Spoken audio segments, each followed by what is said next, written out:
This is problem 520, it's on page 248. A built-up beam is constructed by nailing 7 boards together as shown. The nails are equally spaced along the beam, and the beam supports a vertical load. As provided, or as proved, in mechanics of materials, the shearing forces exerted on the nails at A and B are proportional to the first moments with respect to the centroidal axis X of the red shaded areas shown respectively in parts A and B of the figure. Knowing that the force exerted on the nail at A is 120 newtons, determine the force exerted on the nail at B. All right, so let's sketch some of this. We've got 2 scenarios. It's the same built-up beam, but 2 different fasteners that we are considering. There's fastener A, I'm just going to label it here, that connects this side flange. That's the red area in figure A they alluded to. And it connects that side flange to the top flange. Now the built-up beam looks something like this. It's all symmetrical. And so we only need a few dimensions, a 400 millimeter dimension on this side, 60 millimeter width, typical. I'm just going to put that here. So that's the width here, here, everywhere. That way I don't have to keep writing it. 100 millimeter outside flange height, and then obviously the centroid of the overall shape is at 200 millimeters. Finally, the width is 300 millimeters of the upper and lower flange without the side plates. Okay, what I did is I went ahead and put a coordinate system X, Y like this, just so I could refer to everything. Okay. Now, the alternate scenario is the fastener that holds the top plate on to what would be called the web. The central part would be referred to as the web. And so for scenario B, the built-up beam looks exactly the same as far as this build-up goes. Let me make it a little smaller because otherwise I'll run out of space. But it's the same thing. I don't need dimensions over here. They are the same as they were in A. But now the fastener we're interested in is this fastener B, and all of this area is relevant because they have a claim here. They said from strength of materials, how did they say it? The shearing force is exerted on the nails. So it's trying to shear these nails, okay? Moving, in this case, the upper flange with respect to the web, or the outer flange with respect to the upper flange, okay? Those shearing forces are proportional to the first moments of the red shaded areas with respect to the centroidal axis. I changed the sentence around just a bit to make it clearer. So basically, we need the first moment of this area with respect to this axis, the first moment of this whole area with respect to this axis. Okay, those are the 2 things we need. And what they're claiming is that those shearing forces, so in other words, the shearing force on A, usually we use V for a shearing force. You don't have to, it doesn't matter.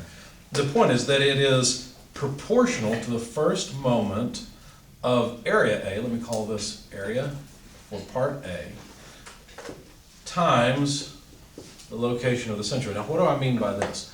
I mean the distance to the centroid of this area from the centroid of the overall area.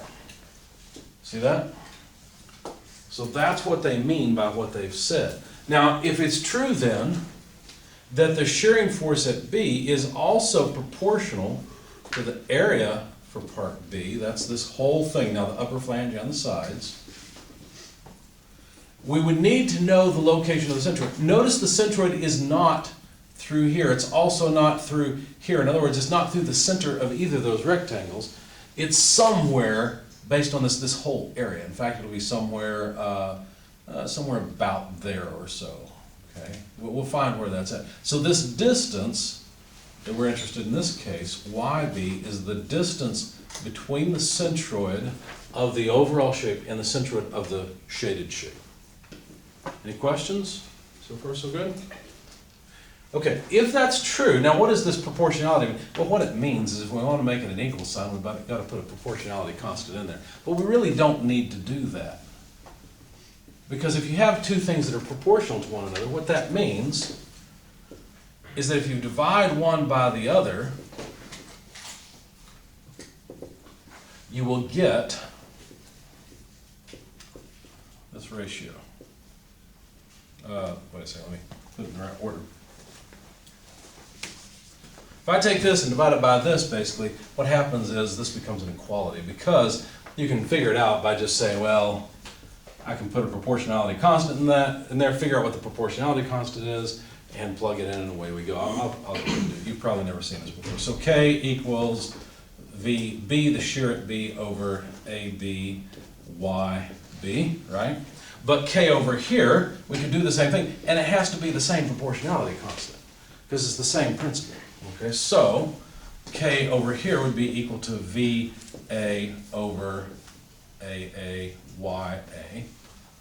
These two K's have to be the same. So let's write it that way. In fact, let's just take it from here. So VA over AA, YA equals VB over AB, YB. They're the same thing. And so in other words, where I was trying to go with this is VA over VB, the ratio of those shearing forces, is just area for part A, YA over area for B, YB. We could have gotten here a lot quicker by just saying, let's take this and divide it by this. And then you'll have an equality, because it's the same ratio. Okay? You do something like this when you deal with similar triangles. Okay? So that's what they're trying to get at, and that's probably the hardest part for you, because you're saying, what do you mean by the first moment of area? What they mean is the area times its moment arm, but its moment arm is the distance from the centroidal axis of the whole area to the centroidal axis of the given area. Okay? That's what they mean. And until you study strength of materials, that wouldn't be maybe quite so obvious. I took this one more step. Let me get rid of this. Here's what I really wanted from this. I wanted to be able to scale the shearing force on A based on the area. So if I solve for VB from this, I would end up with this. Okay?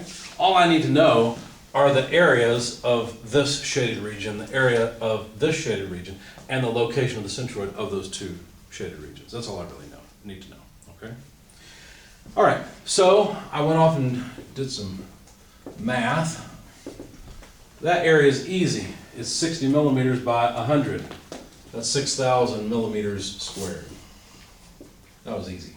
Okay. The location of the centroid of that area is similarly easy. All I've got to do is go from here up 200 millimeters and then back down by half of that height. So down by 50. So 200 minus 50 is 150. So far so good? That one's easy. This one's a little bit more challenging. Now notice that I don't really need the centroid. What I want for B is this product.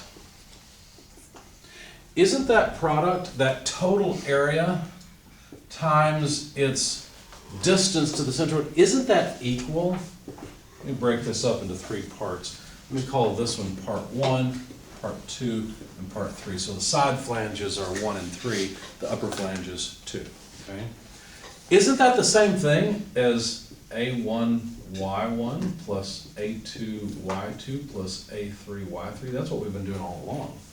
So why would I bother calculating the location of that centroid when what I really want is the product? And to get it, all I got to do is figure out the areas and the location. And these centroids are very easy. We already know the centroid of 1 and 3. It's the same as the centroid for part A, isn't it? So that's really simple. So area 1 we know is simply 6,000 millimeters squared. Y1, I tell you what, tell me, what is Y1? What is the location of the centroid of this side flange? 150. It's right there. It's the same thing. 150 millimeters. That's this term. What about area 2? Somebody help me out with area 2. You got it there in the book in front of you. 370. Oh, 370? I don't think so. Sorry, I that think was it's centroid. 300 times 60, isn't it? That was centroid, sorry. Oh, you're fine. 300 times 60. 18,000. 18,000. It's an intermediate result for me, so I'll just take it. 18,000 sounds right to me.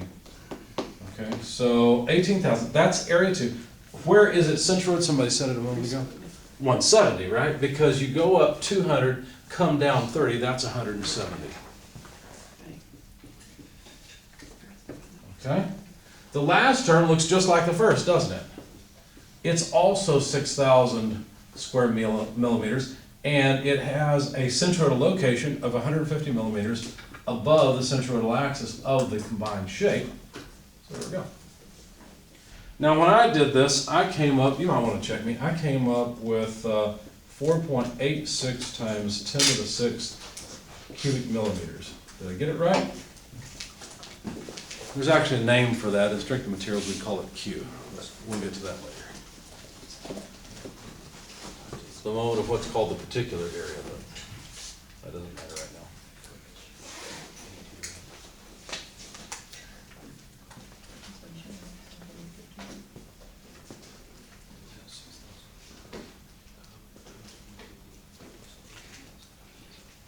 Does it work? Okay, I'm getting a thumbs up. All right, so there's this whole term, right? This product. Why bother calculating the area of this stuff, or this section, or the location of its centroid?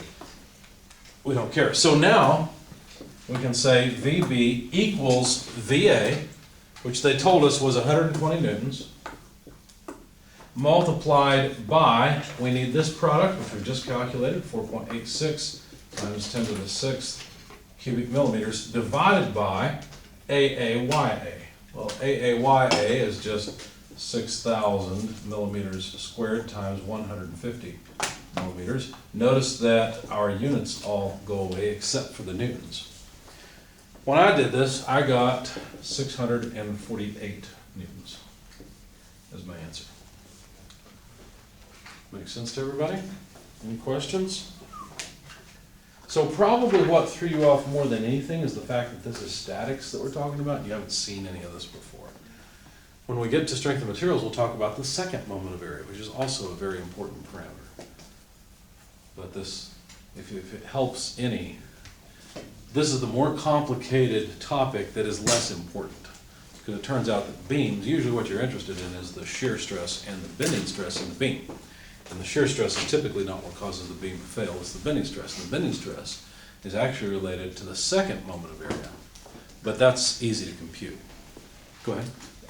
So in, you got A1, Y1 plus A2, Y2. In the A2, Y2 term, where'd the 170 millimeters come from? That's the location of the centroid of this upper flange In relation to to the centroid of the overall shape. Oh, Yep, good question. And that's the part I think the authors didn't make quite as clear as they could have, is that all these dimensions, you care about the centroid of all these areas relative to the centroid of the overall area. That's something that you'll know once you go through strength of materials, but it's of course not clear right now. Yes, sir? Is this type of question going to be on the exam? Oh, no, that's a good question. Well, this is a fair question for the exam, except I wouldn't throw in something you've never seen before and scare you, right? I wouldn't throw in something where, a theory from strength of materials tells you blah, blah, blah, and you have no idea what blah, blah, blah means, right? I'm not going to do that to you. I'm trying to test you on statics, not something you've never heard before. Good question. Anything else? All right.